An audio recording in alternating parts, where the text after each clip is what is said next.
Alors, bienvenue. Qu'est-ce qu'il peut bien y avoir en commun entre une expression comme la langue de Molière et, disons, manger tout le sac de chips? Eh bien aujourd'hui, on va explorer une technique de langage assez géniale qui rend tout ce qu'on dit ou écrit beaucoup plus vivant, plus original. C'est un peu la magie avec les mots. Une magie qu'on utilise tous les jours, souvent sans même s'en rendre compte. Allez, c'est parti. Ok, premier exemple. On entend souvent ça, la langue de Molière. Bon, qu'est-ce que ça veut dire au fond? Évidemment, on parle de la langue française, tout le monde le sait. Mais pourquoi ne pas dire la langue française, tout simplement? C'est une bonne question, Gardons ça dans un coin de notre tête. Autre exemple, beaucoup plus terre-à-terre, on va dire, tout le sac. Quand on dit que sa mère a mangé tout le sac, on est bien d'accord qu'elle n'a pas mâché le papier, Non, évidemment, elle a mangé les chips dans le sac. C'est un raccourci super efficace, très visuel. Et allez, un dernier pour la route. Cette phrase « Je ne remettrai plus jamais les pieds là-dedans ». Quand on dit ça, on ne parle pas juste ses pieds, pas vrai? C'est toute la personne en entier qui ne reviendra jamais. C'est fou, non? Une petite partie du corps qui finit par représenter toute la personne. Bon, alors, le rapport entre Molière, un paquet de chips et des pieds, quel est-il? Eh bien, le point commun, c'est une sorte de tour de magie du langage. À chaque fois, on a remplacé un mot par un autre. Mais pas n'importe comment.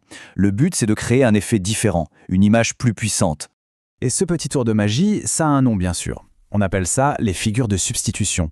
On va en décortiquer 3 principales, et vous allez voir, ça risque de changer un peu la façon dont on perçoit le langage de tous les jours. Voilà, la définition officielle.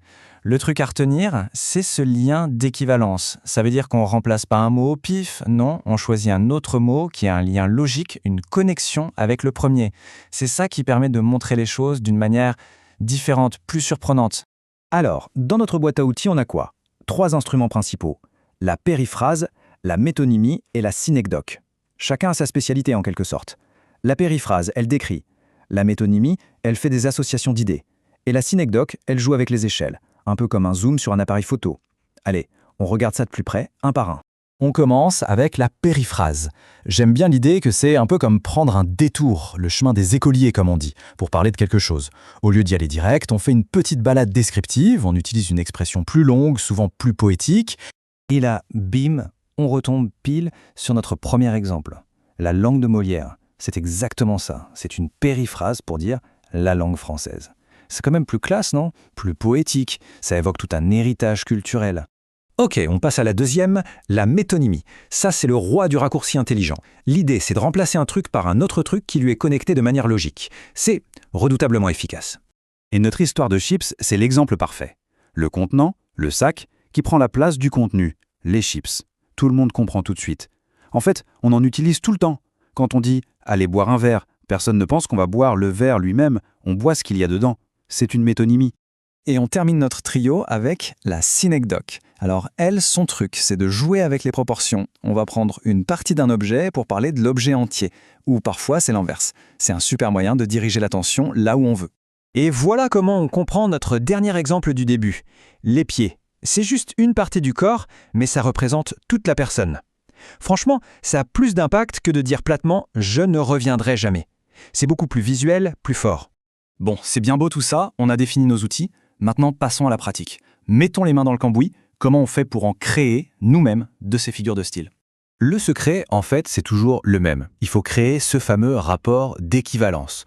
On prend un terme, on le met de côté et on le remplace par un autre qui va ajouter une nouvelle saveur, une nouvelle dimension. Ça peut être pour valoriser quelque chose, pour le critiquer, ou juste pour être un peu plus créatif. Alors, comment on fait concrètement? Il y a une petite méthode super simple, en 3 temps. D'abord, on se demande de quoi je veux parler. Un lieu, un personnage. Ensuite, deuxième étape, on fait un brainstorming. On jette sur le papier tous les mots qui nous viennent à l'esprit en rapport avec ce sujet. C'est ce qu'on appelle un champ lexical. Et enfin, la question la plus importante. Quel est mon but? Qu'est-ce que je veux mettre en avant précisément? Allez, testons cette méthode tout de suite avec un cas pratique tiré de notre source. Imaginons un instant qu'on doit décrire l'atelier d'un grand couturier, un designer de mode. Donc, l'objectif est clair. On veut décrire cet atelier, mais pas n'importe comment. On veut vraiment insister sur le prestige, la qualité, le luxe. L'intention est posée, c'est notre fil rouge. Et regardez ce que ça donne, c'est juste parfait. Pour la périphrase, au lieu de juste dire « le designer », on balance le roi indétrônable de la haute couture. Bam! Le statut, l'autorité, tout y est.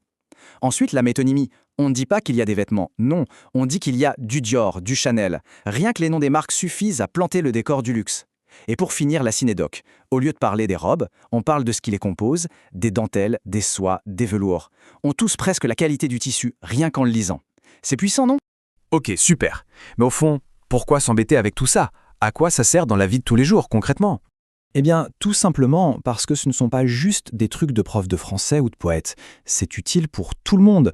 Ça permet d'éviter de se répéter sans arrêt, ça donne de la couleur, du relief à ce qu'on écrit, ça permet aussi d'orienter la perception, de donner un ton positif ou au contraire négatif. Bref, c'est un véritable couteau suisse de la communication, un outil hyper puissant. Finalement, savoir jouer avec ces figures, c'est bien plus qu'une simple technique. Ça enrichit notre pensée, notre façon de voir et de décrire le monde. Alors la prochaine fois qu'on lit un article ou qu'on écrit un simple mail, pourquoi ne pas essayer de les repérer ou même d'en glisser une? Ça nous laisse avec une dernière question, une sorte de petit défi. Quelle réalité, autour de nous, on pourrait choisir de remplacer aujourd'hui, juste pour voir, pour la rendre un peu plus magique? À chacun de trouver sa réponse.